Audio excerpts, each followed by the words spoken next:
This episode of the podcast is sponsored by David Shapiro, Remax Around Atlanta Realty. The guy knows Uptown, he knows Downtown, he knows East Town, he knows West Town, he knows Clown Town, he knows Reynolds Town, he knows Cabbage Town, he knows your town, he knows my town. David Shapiro, Remax Around Atlanta Realty. Inside the perimeter, outside the perimeter, up in the North Georgia mountains.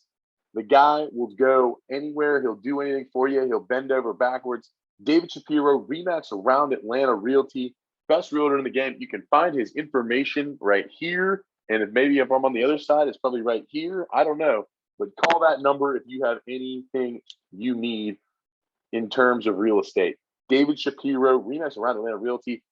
Cash, who the hell do we have on tonight? I don't know. Maybe we're on t-shirts. I don't know. There might be an answer here, but yeah, if you're listening to this, not with a screen, it's gonna be hard to tell. But we had Few Indiebnb on tonight. Ryan and Braden, band we got to see live at the Masquerade here in Atlanta. They bring the heat, folks. They bring the heat. This might be the funniest episode of the podcast that has ever existed. So if you're looking for a good laugh, roll that motherfucking tape, baby.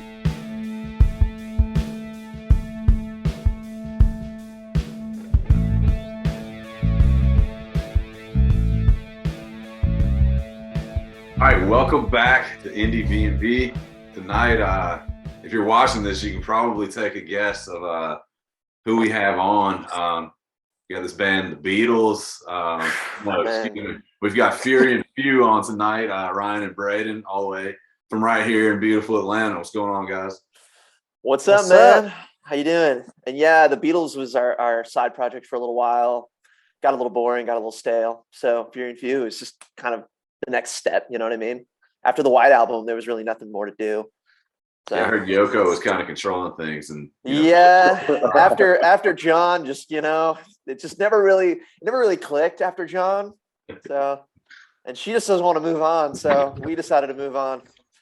Hey, well, I'm glad you moved on because we were fortunate enough to get to see you guys play at the Masquerade a few months ago with Lily the Band and Caroline Kingsbury.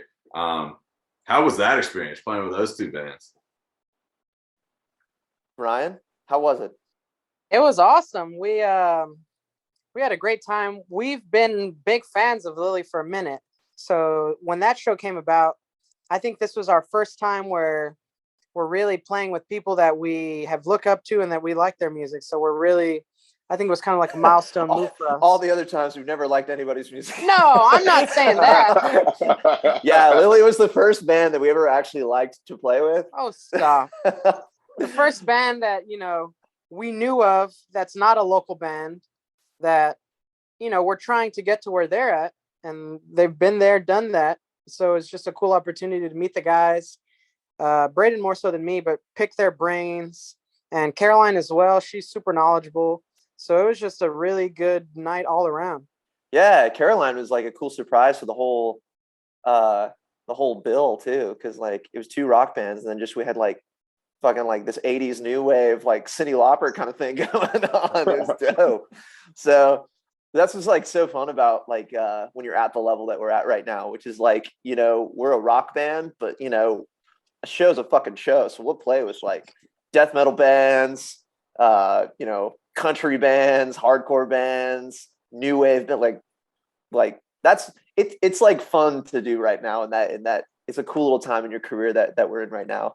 But we're just playing with fucking everybody, so it's awesome. I looked at Tash when we were at this show. I go, Tash, I think we're at a metal show, but I don't know. Oh yeah, because we were first.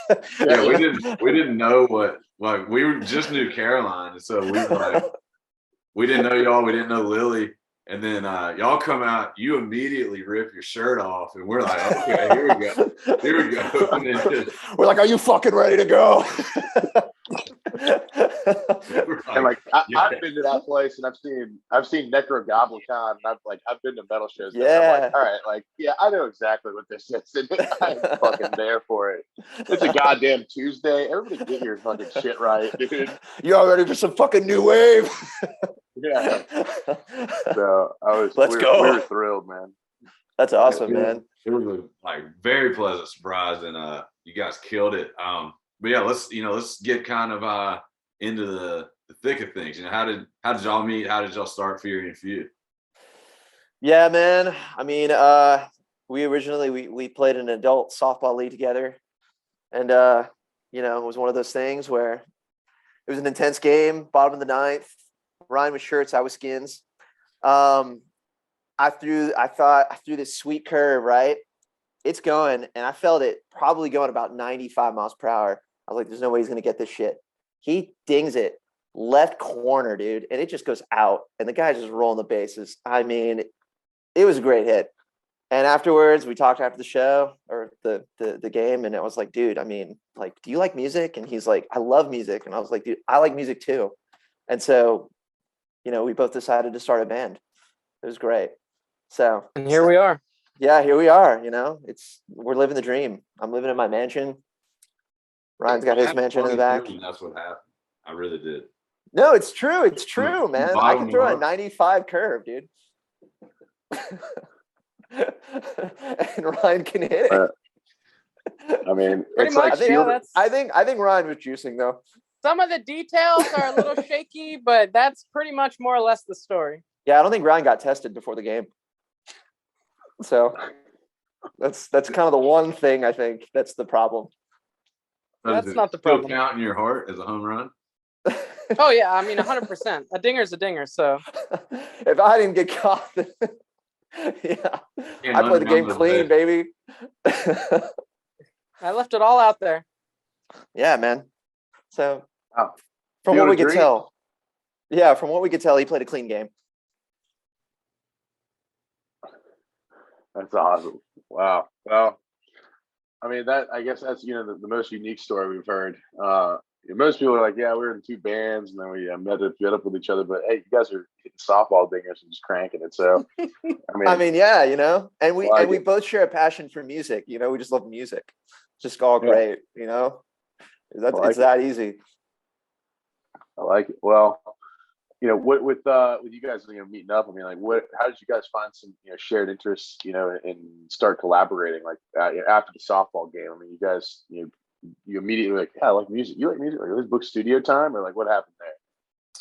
So we became friends, and we really got to talking on what kind of music I was into, what kind of music Braden was into, and there wasn't as much overlap as you would think, for sure, seeing you know, we've been a band for so long. But I think that's kind of what was separating us, and what still separates us is what I bring to the table and what Braden brings to the table are vastly different. And that's how you get a sound like Fear and Few with two guys from Atlanta, Georgia, where it's just like, these guys could play with a metal band, they could play with a rock band, they could play with like a Caroline Kingsbury, and it kind of just all fits because it's really just a culmination of all of our interests and our, you know, passions and artists we like. Yeah, I think it's one of those where like I don't know, we both it's really weird. Like, honestly, we do have a shared love for music as a whole and bands, really. I mean, like, because we both don't listen to the same music at all, but we both like love bands, and we both love, I guess, the energy that I guess rock music brings specifically. So it is funny that I happen to find the like best rock drummer in like all of Georgia, and he doesn't even really listen to rock music. So it's pretty funny. That's true. You don't listen to rock music at all? You know, I just grew up, so I have an older brother who is a few years older than me, and I just listened to whatever he listened to. So it was a lot of rap music, hip hop, R&B. I mean, not a lot of stuff with even drums in it. I didn't get into drums till later, and all of the stuff I was learning early on was just like rap music that didn't even have actual drums in it. So I didn't really start getting into proper bands with like drummers and learning about all that till I was a few years into drums. Yeah, honestly. I mean, what Paramore, was that the first one? Yeah, Paramore was the first Pretty like much. proper band Yeah. where I was like, oh man, that guy is like good at the drums. I want to do that. Yeah, literally. But then did y'all just start playing together, and, you know, Braden, you were just like, all right, I'm just gonna start shredding on the guitar, and you just see if you can keep up, or what happened? I mean, like it was kind of, I mean, right off the bat, we're both extremely good looking, so that super helped a lot. So it was easy to know that we just wanted it to be the two of us.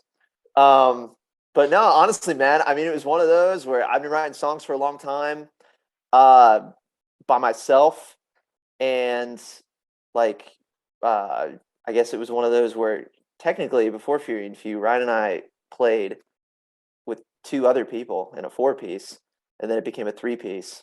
And then eventually we got to practice one day, and it was just the two of us in the room. And it was like, okay, well, I got some songs still. And he's like, well, let's hear them.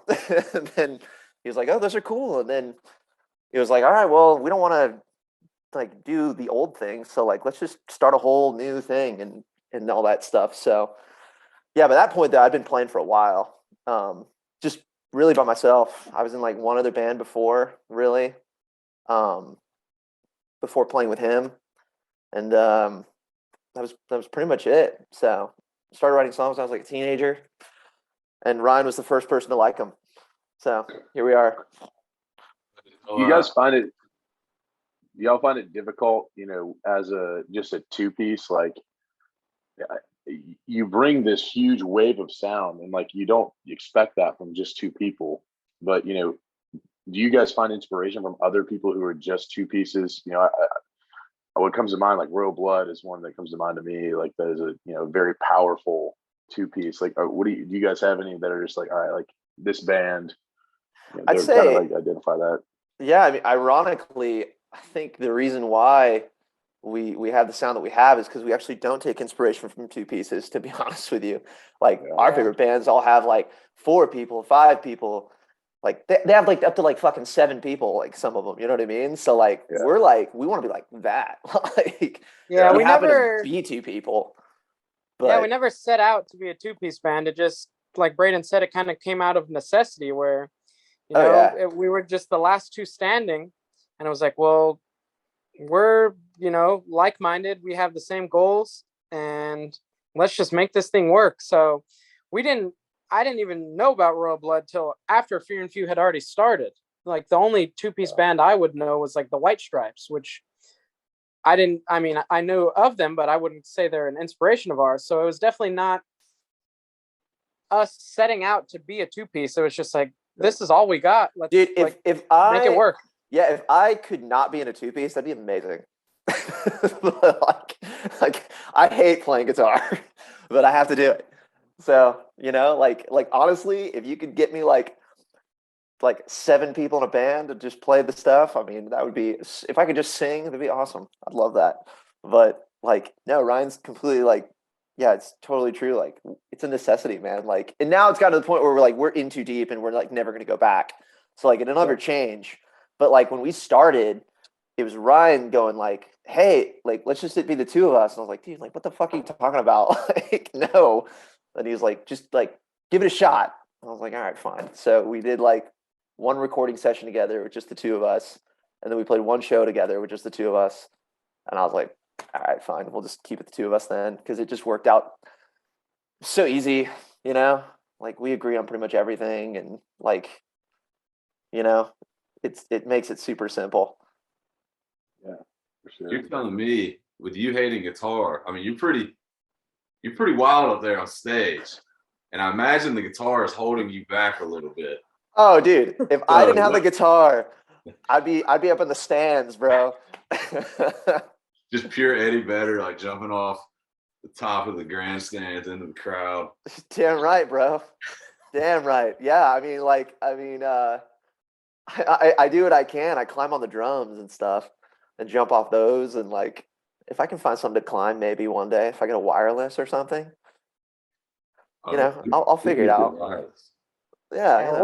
Once we have a proper insurance policy, maybe maybe we can start dabbling and stuff like that. But as of right now, I think where we're at is I'm gonna be like the Tommy Lee of guitar.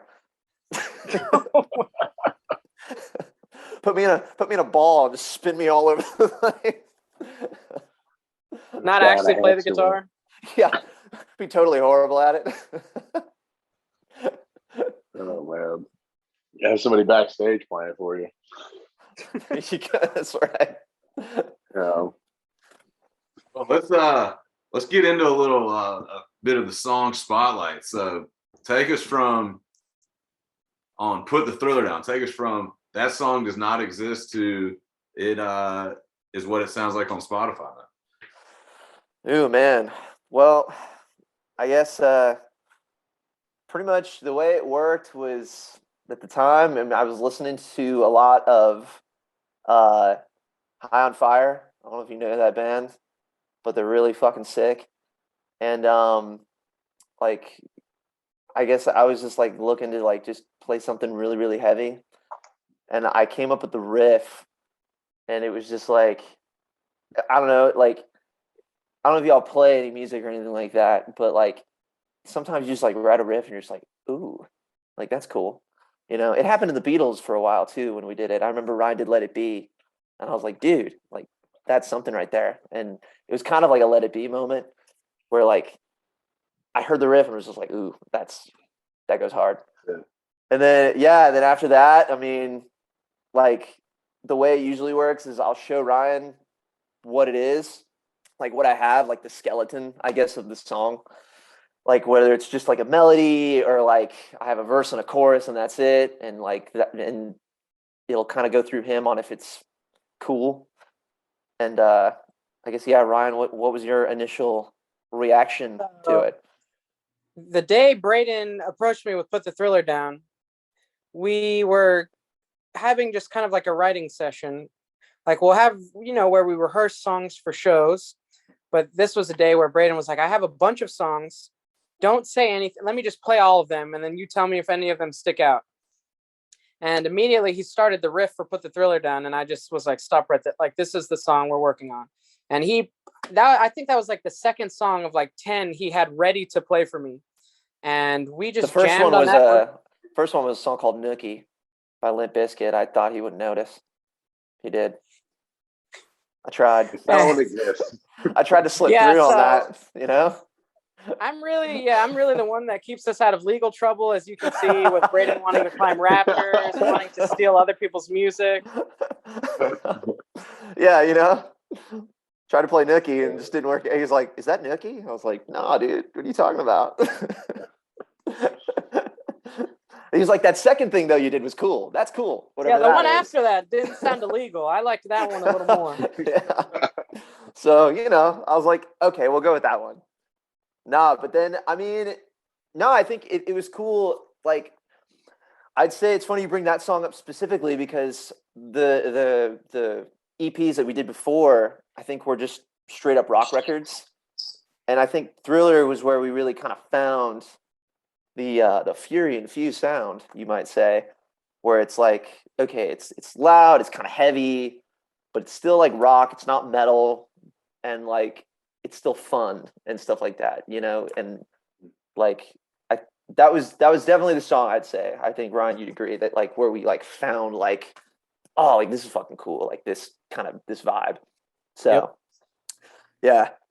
So angst to it. Like it's not angry, but it's not like but it's also not teenage angst. It's like just I don't even know how to explain it, but I love it.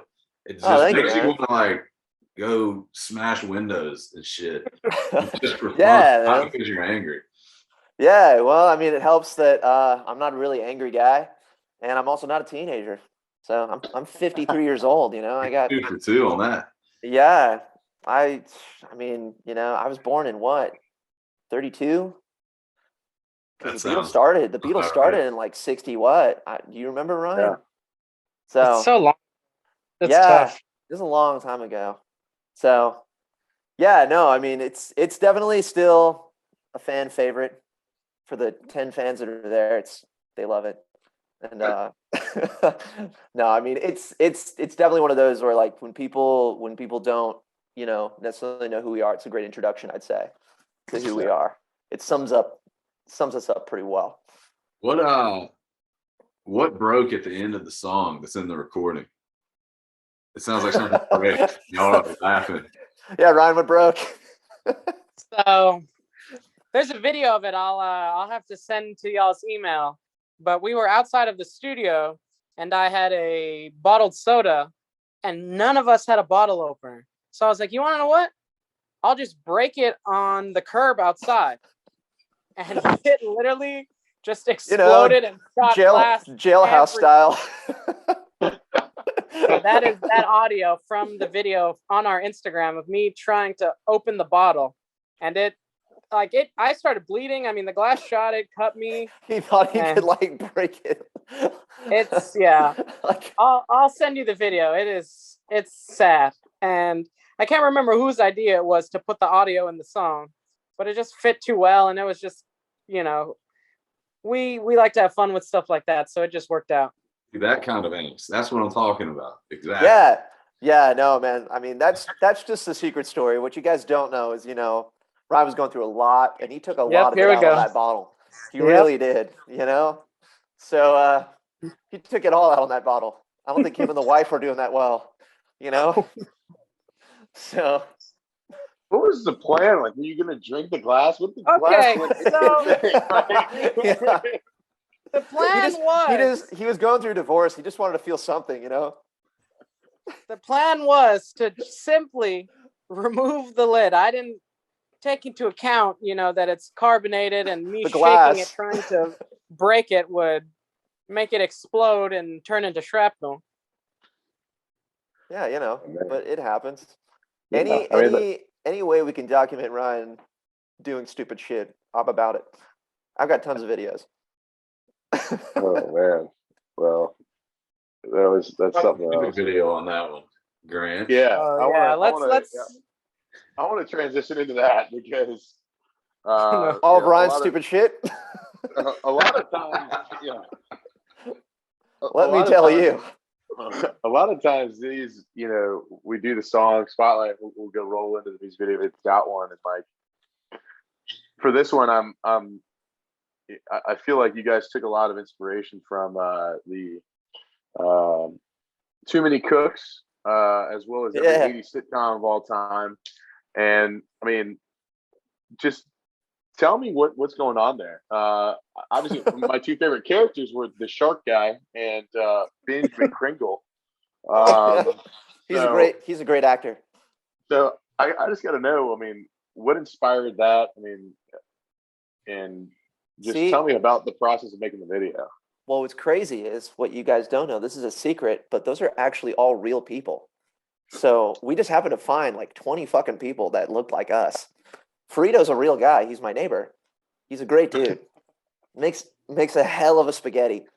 But no, other than that, man, I mean,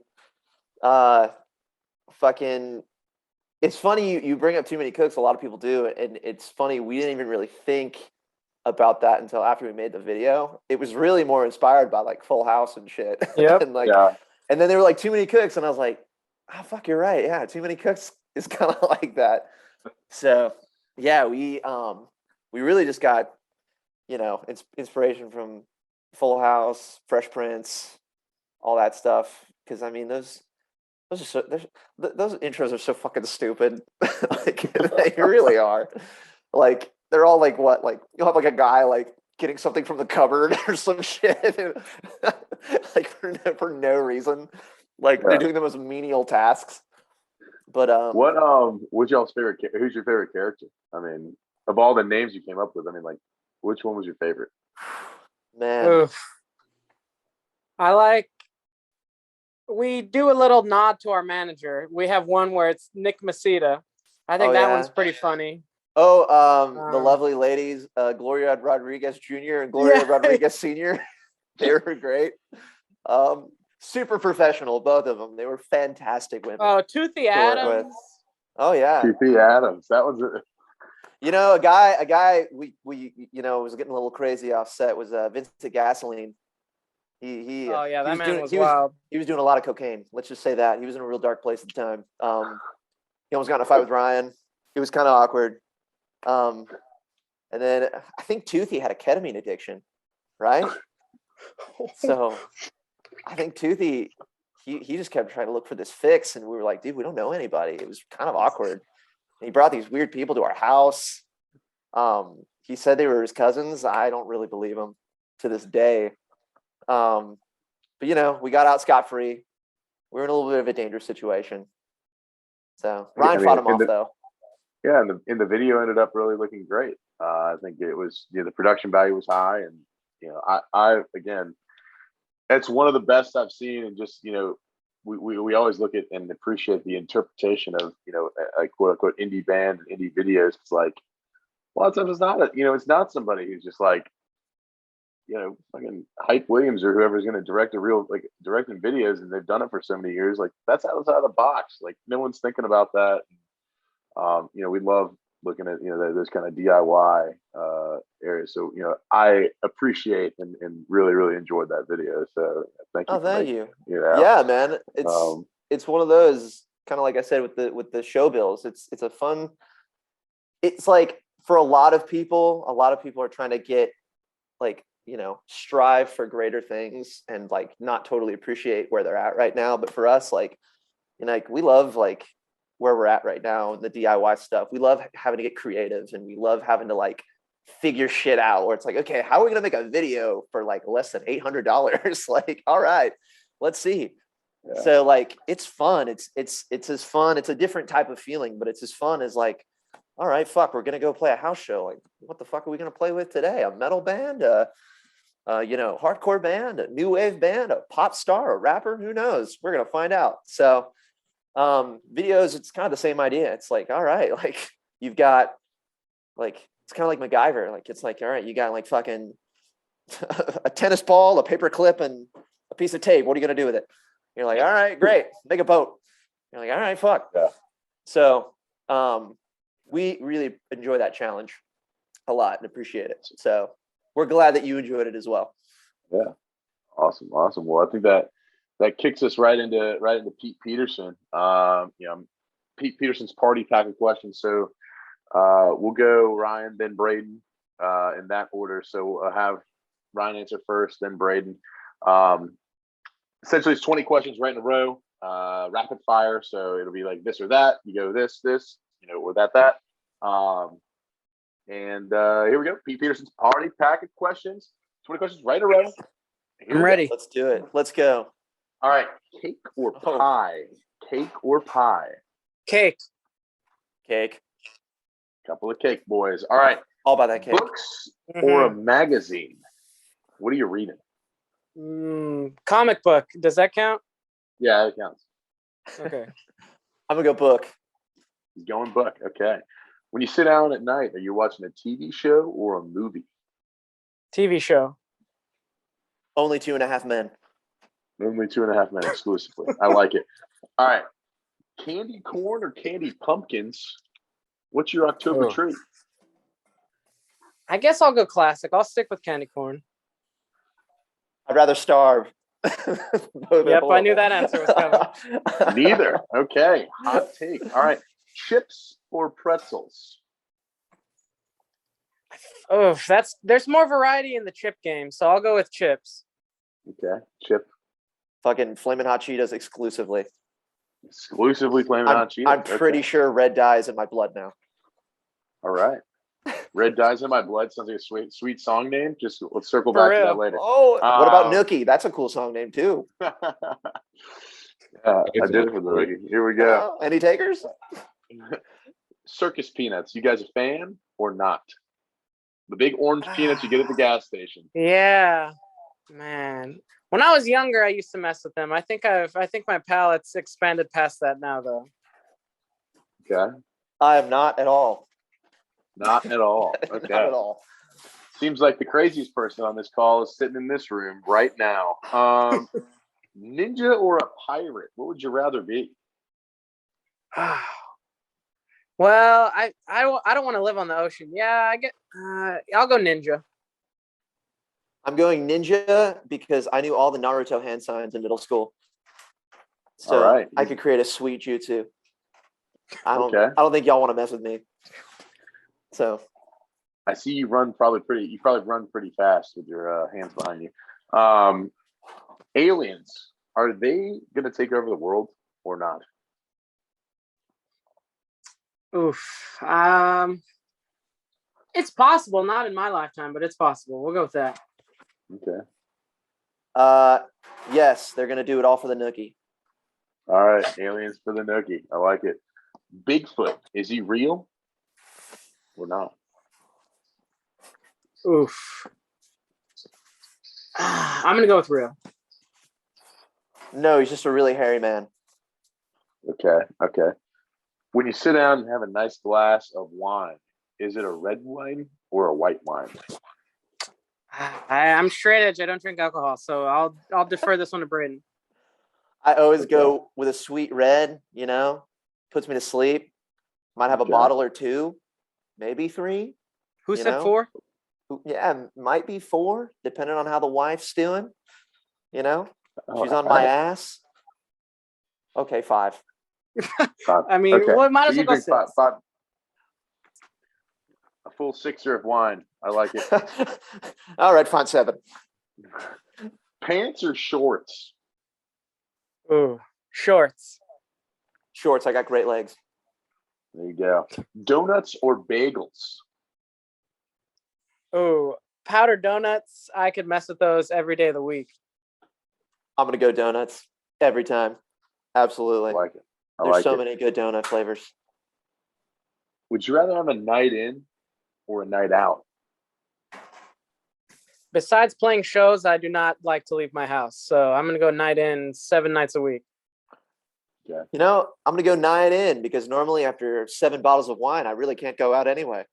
I'm not doing that again. Yeah. I got the record. Yeah. You guys eat pork rinds? Oh, yeah. I love pork rinds. Okay. All right, good. Just want to make sure. Is that a question? All right. Yeah. Sunrise or sunset. What was the other? Taking a straw poll, just making sure. Pork rinds or regular pork? It's pork rinds, Well, he's if you like the skin. You guys like sunrises or sunsets? What do you like better? I'll go sunset. Ooh, sunrise or sunset? You know what? I'm gonna go sunrise. Yeah, You're never even awake to see the sunrise. But man, when I see it, it's beautiful. Okay, that's exactly why I'm never awake during it. So man, when I get to see it, that's a treat. I like it. All right, corn on the cob or off the cob? What do you like eating better? I'll go corn on the cob. Okay. I hate corn. Me too. I don't know why I asked that question. And the band. Oh my God, you hate corn in the band. Okay. No, I'm kidding. They're okay. They're no, they didn't write Nookie, so. Yeah, no Limp Bizkit, that is for sure. Salad or soup? What do you think? Oh, salad. I don't like hot liquids. I'm going salad every day. Don't think too much into that. Just answer the question.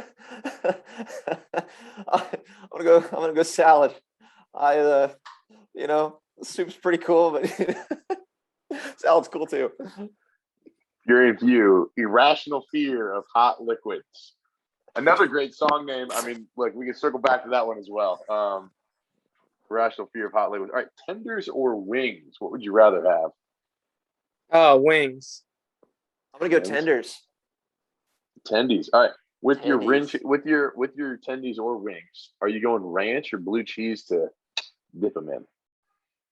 Blue cheese, but I know Brandon's gonna say ranch. No, blue cheese, bro. Absolutely. Are you kidding me? Okay. I love blue cheese. And that's Nookie. That's Nookie shit right there, dude. Yeah. Mad and Nook. The final question of Pete Peterson's party pack. Who are some bands that you guys know that we might not know that we ought to check out? And you can give us 2 each. 2 each? Okay. I'll go a band called Messenger Birds. Funny how we say we don't take influence from 2-piece bands, but Messenger Birds, I'm pretty sure they're a 2-piece. And then I'll go a band called Cool Cool Cool. Is that with a C or a K? It's a C. It's our producer's band. He's not paying the bills with our records yet, so he's got to start his own band. Gotcha. And then my two, I'm going to go a band called Riot Course from Detroit, Michigan. Mm-hmm. Super talented. They're great. And I'm going to go, I don't know if there's this little band. I don't know if you know them. They're called the Foo Fighters. Believe it or not, the drummer of Nirvana, right? Looks just like the lead singer. Yeah. He started the band. It's crazy, right? I think they're twins or something. And he was like, fuck it, man. I'm not gonna let you hog this whole spotlight. So he's like, I'm gonna start my own band called the Foo Fighters. And I mean, they're pretty good. They're no nookie, but like, you know, they're not really. Not really. You know? There's not really many, like, you know, I just pretty much my whole point of doing this whole music thing is to write a better song than Nookie. I don't think it'll be possible, but I'm going to try. I think you got it in you. I think one day we'll look back and somebody will look at this podcast and they'll be like, he achieved it. Those sons of bitches did it. I mean, it took a long time, but he did it. But Fury and Few, Ryan, Braden, thank you so much for endorsing and coming into Pete Peterson's Party Pack-Up Questions. TBD, please wrap us up. Guys, we've been on a magical adventure together. From 95-mile-per-hour curveballs, the Beatles, hell, even Dave Grohl made an appearance here. But nah, guys, thank y'all for coming on. We had a blast being able to see y'all play, and we had a blast talking to y'all. Everyone's listening. Go check them out everywhere music's found. And y'all are playing January 8th at the Masquerade. Is that right? Yes, at the big ass gig. It's fucking so sick. It's run by Joe Warren, who's a local booking agent there. And he gets all of these awesome local bands to come in and just play one big show together. And it's such a rad time.